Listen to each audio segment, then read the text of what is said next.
Nós estamos, queridos irmãos e irmãs, entrando na semana em que se observa em todo o mundo cristão, mas particularmente para os evangélicos, os 503 anos da chamada Reforma Protestante.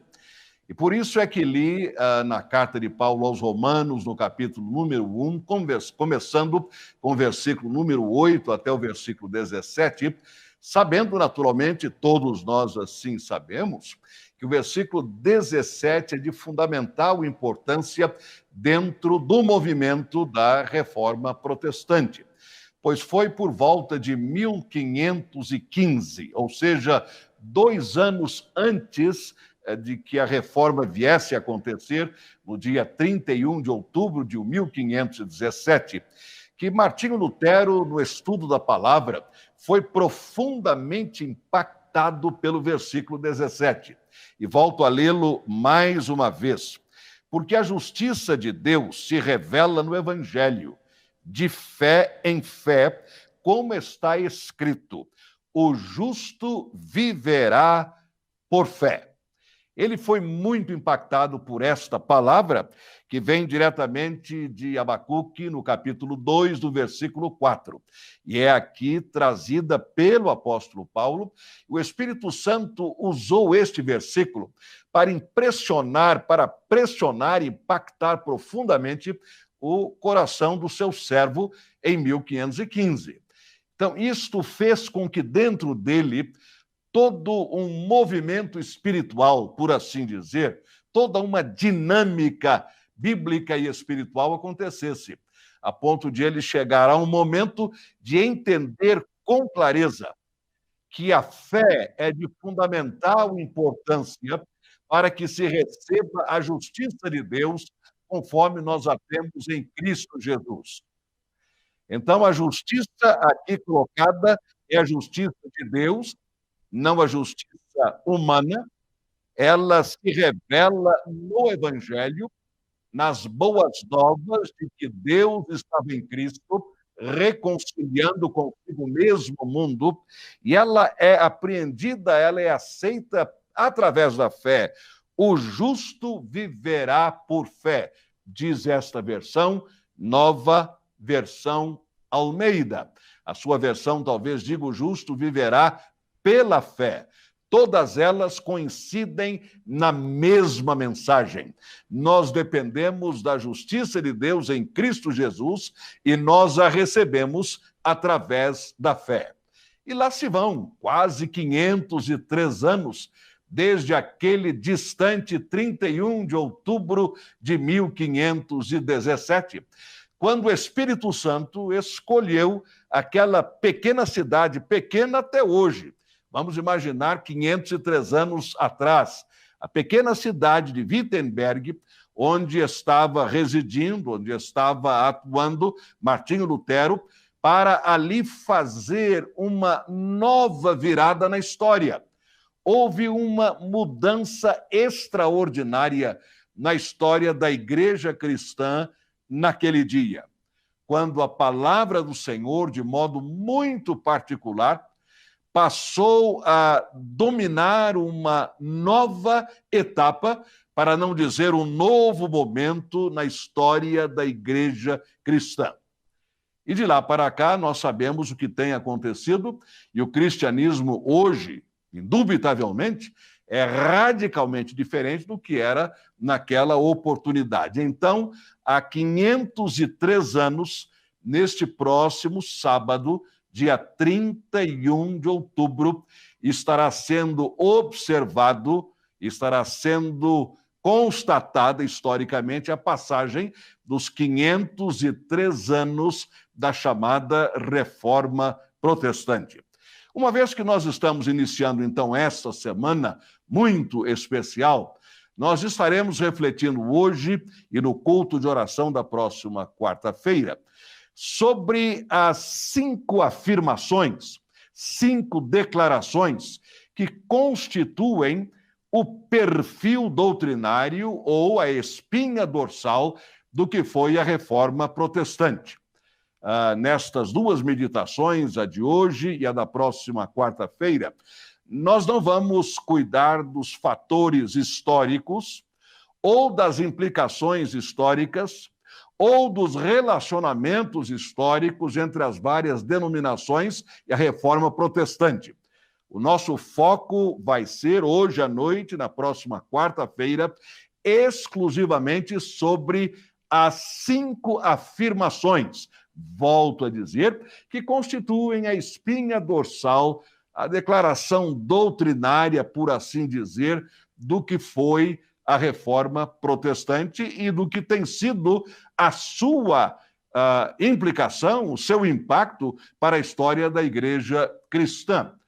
Quando pensamos, é extraordinário pensar, hoje para trás, com o recuo de 503 anos, que aquele convite, no momento em que as 95 teses foram afixadas na porta da Igreja do Castelo em Wittenberg, pensar que aquele convite, quem sabe despretensioso, apenas para que houvesse um diálogo, um convite a uma conversa sobre ajustes que estavam se tornando necessários, para não dizer imprescindíveis, do ponto de vista da doutrina, do ponto de vista da prática eclesiástica, que aquele singelo convite iria então detonar tudo o que aconteceu desde então e mudar radicalmente a face da história da Igreja cristã.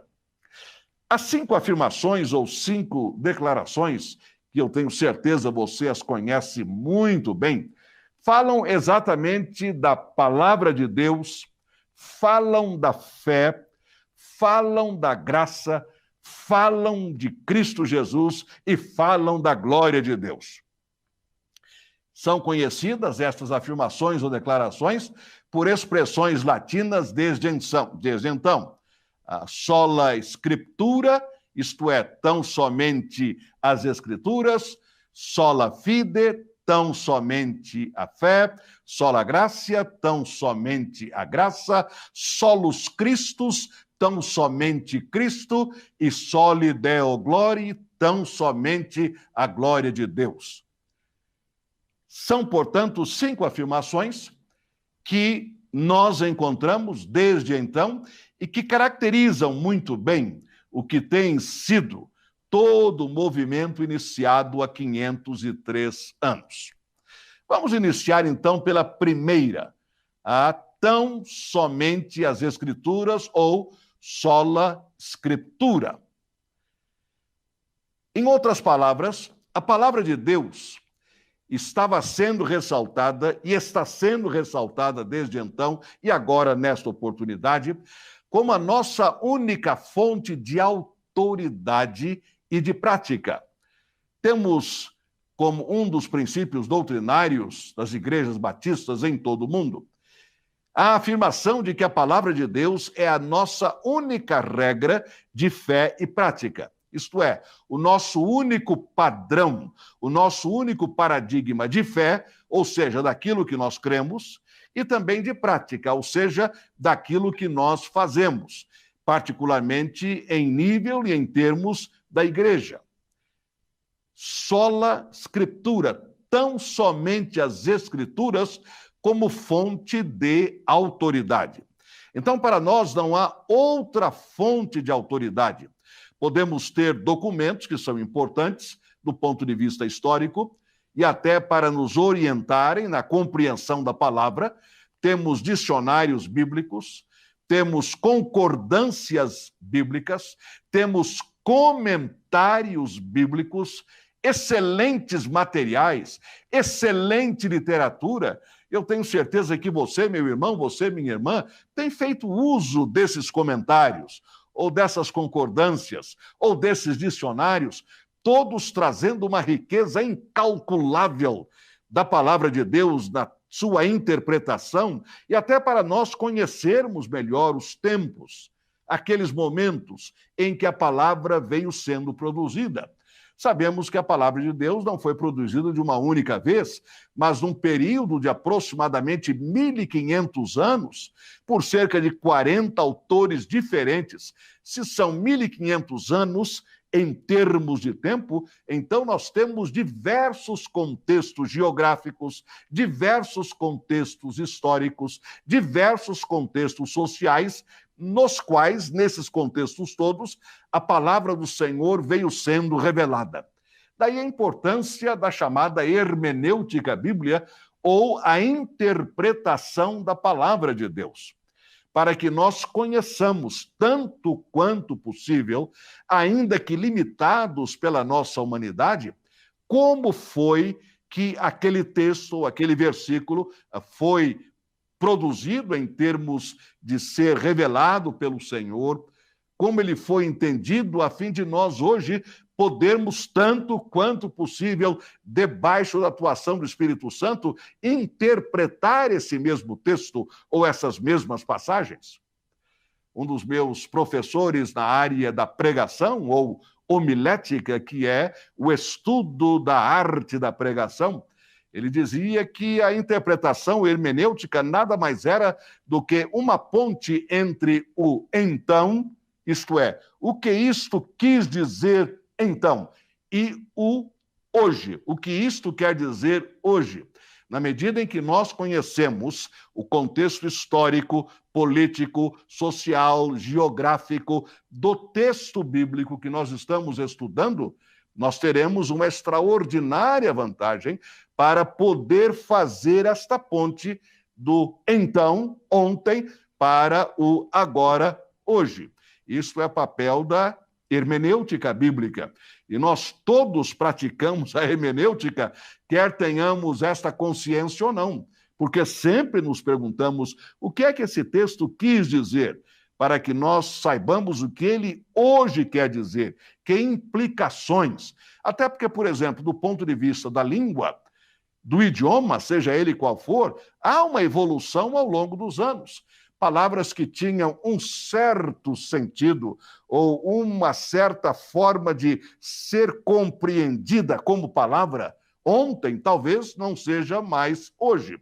Você mesmo sabe que no nosso idioma, o português, ao longo dos anos, quantas novas expressões têm sido introduzidas. E quantas expressões que nós usávamos em diferentes momentos, ou deixaram de ser usadas, ou passaram a ser usadas de uma maneira diferente. Então, se você pega, por exemplo, a palavra sinistro, para quem trabalha, por exemplo, na área de seguros, é uma coisa. Quando você fala isto é sinistro, você não está falando de um acidente, você não está falando de um desastre, você está falando de alguma coisa meio que esquisita. Isso aí é sinistro.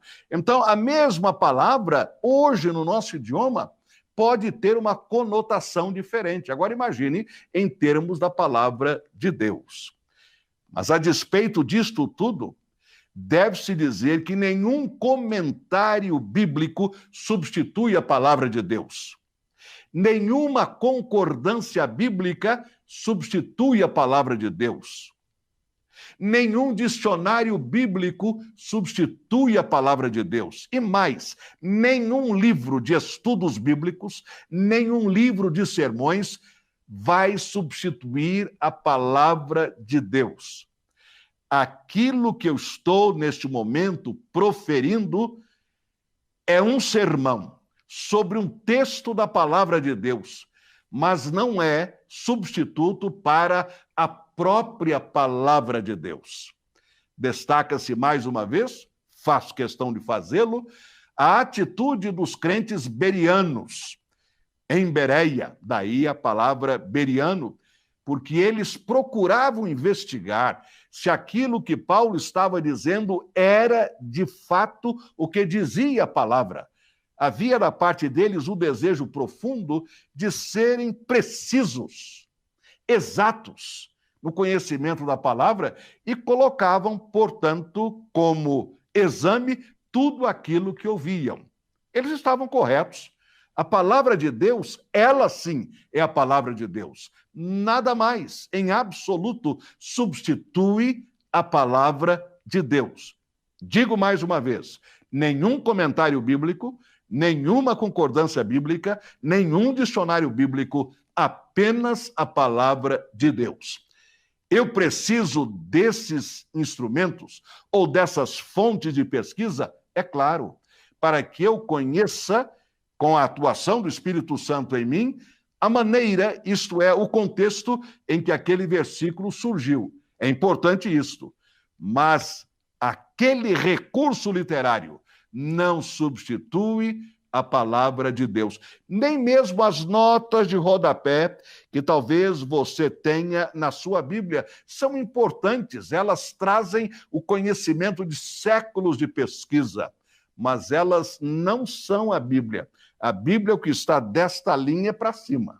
O que está aqui embaixo são comentários bem feitos, bem produzidos, com toda a honestidade intelectual e devoção espiritual, mas não substituem esses comentários ou essas notas de rodapé à palavra de Deus. Então, sola Scriptura, tão somente a palavra de Deus, como nossa única regra de fé e prática. Isto é fundamental. Vamos comigo, por exemplo, ainda dentro desta primeira afirmação, a carta do apóstolo Pedro, segunda carta do apóstolo Pedro, no capítulo número 1, começando com o versículo número 19. Segunda de Pedro, capítulo 1, a partir do versículo 19. Diz o texto: assim temos ainda mais segura a palavra profética, e vocês fazem bem em dar atenção a ela, como a uma luz que brilha em lugar escuro, até que o dia clareie e a estrela da alva nasça no coração de vocês. Primeiramente, porém, saibam que nenhuma profecia da Escritura provém de interpretação pessoal, porque nunca jamais qualquer profecia foi dada por vontade humana. Entretanto, homens falaram da parte de Deus, movidos pelo Espírito Santo. Meus irmãos, que palavra extraordinária de Pedro, aqui na sua segunda carta, no capítulo número 1, começando com o versículo número 19. Nenhuma escritura, ela é de particular interpretação, até porque nenhuma profecia foi dada por vontade humana, mas Deus foi quem falou aos homens, movidos eles pelo Espírito Santo. Numa versão que li certa ocasião, dizia, não movidos pelo Espírito Santo, mas com o sopro do Espírito Santo. Tocados pelo Espírito Santo, mobilizados pelo Espírito Santo. Quando nós abrimos a palavra de Deus, estamos abrindo uma palavra viva, como vimos recentemente. Palavra viva e eficaz, mais penetrante do que uma espada de dois gumes. Por isso, nós também afirmamos sola Scriptura, tão somente a palavra de Deus como fonte de autoridade para você e para mim. Podemos divergir, por exemplo, quanto à interpretação. Às vezes, eu posso ter uma forma de compreensão diferente da sua, mas a palavra permanece perfeita. A palavra permanece infalível. A palavra permanece santa. A palavra permanece poderosa. Ela não foi produzida por vontade humana, mas Deus a revelou a pessoas movidas com o sopro do Espírito Santo. Tão somente as Escrituras como nossa única fonte de autoridade. Certa ocasião, conversava com o saudoso Dr. Werner Cashel, que foi durante longos anos o diretor da nossa Faculdade Teológica Batista de São Paulo, teólogo, profundo conhecedor das línguas originais do Velho Testamento, do Novo Testamento, membro da Comissão Internacional de Tradutores da Bíblia, uma pessoa respeitadíssima como erudito da palavra do Senhor. E ele me disse que ouvira ou lera uma história sobre Martinho Lutero, e que, em certa ocasião, os seus alunos, muito impressionados pelo seu poder espiritual, pelo seu extraordinário conhecimento da palavra de Deus, lhe perguntaram: mestre, o que nós vamos fazer com os seus sermões quando o Senhor partir? Quando não o tivermos mais entre nós? Quando o Senhor tiver deixado toda esta riqueza sermônica, comentários, estudos bíblicos, o que é que nós vamos fazer com isso tudo?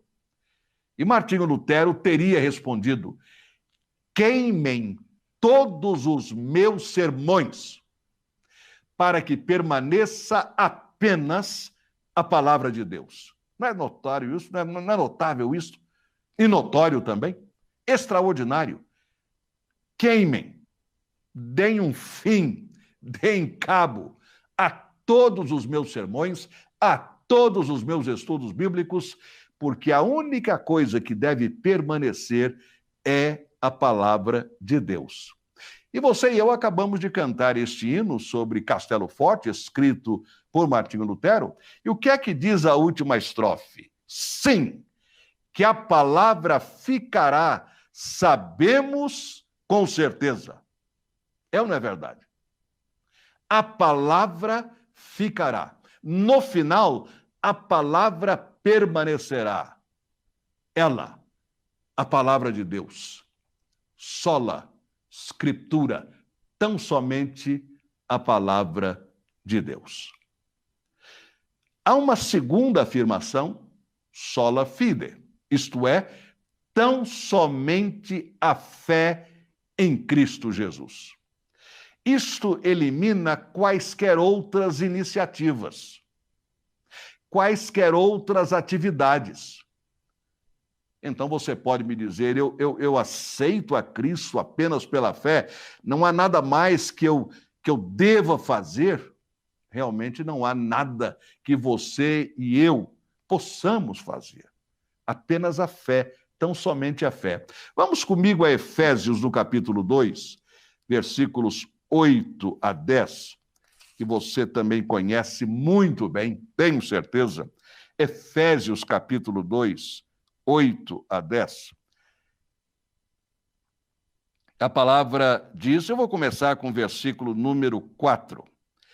Mas Deus, sendo rico em misericórdia, por causa do seu grande amor com que nos amou, e estando nós mortos em nossas transgressões, nos deu vida juntamente com Cristo. Pela graça vocês são salvos. E você vai posteriormente saber, e já sabe, que tão somente a graça é uma terceira afirmação dessa espinha dorsal da Reforma Protestante. E juntamente com ele nos ressuscitou, e com ele nos fez assentar nas regiões celestiais em Cristo Jesus. Deus fez isso para mostrar nos tempos vindouros a suprema riqueza da sua graça em bondade para conosco em Cristo Jesus. Sempre Cristo Jesus, como meio através do qual o Senhor vem a nós. Daí mais uma afirmação da espinha dorsal da Reforma Protestante: tão somente Cristo. Porque pela graça vocês são salvos, mediante a fé. Mediante a fé. E isto não vem de vocês. É dom, isto é um presente de Deus. Não vem de obras, iniciativas pessoais, caridade pessoal, seja o que for que você e eu fizermos, não vem de obras, para que ninguém se glorie. Pois somos feitura dele, isto é, de Deus, criados em Cristo Jesus para boas obras, as quais Deus de antemão preparou para que andássemos nelas. Uma vez transformados por Cristo Jesus, a quem recebemos através da fé, mediante a fé, nós então andamos nas boas obras, mas não somos salvos por elas. Depois de salvos por Jesus, mediante a fé, andamos nelas porque Deus as preparou para que nelas nós andássemos. Então não há iniciativa alguma da minha parte ou da sua parte. Não há obra ótima, excelente da minha parte ou da sua parte. Apenas a fé. Tão somente a fé em Cristo Jesus. O Senhor fala disso em Marcos, no capítulo 1, no versículo 16. No início do seu ministério aqui neste mundo, ele diz o seguinte, claramente: o tempo está cumprido e o reino de Deus está próximo. Arrependam-se e creiam no Evangelho. Tenham fé no Evangelho, isto é, nas boas novas de salvação. Fé, tão somente a fé em Cristo Jesus. Vamos ficar nestas duas afirmações nesta ocasião. Tão somente a palavra de Deus, ou tão somente as Escrituras, como nossa suprema fonte de autoridade. E tão somente a fé em Cristo Jesus, como meio para alcançarmos a salvação gloriosa e eterna que Deus nos oferece. Eu convido você agora para que comigo oremos, vamos orar juntos. E se você ainda não teve a oportunidade de conhecer Cristo Jesus como Senhor e Salvador pessoal, de recebê-lo através da fé e também abraçar a sua palavra como a única fonte de autoridade para a sua vida, que você faça isso agora. E na minha oração eu vou, em frases curtas e com certo espaçamento de tempo, permitir que você, no coração, repita as mesmas palavras. Vamos lá? Senhor Jesus,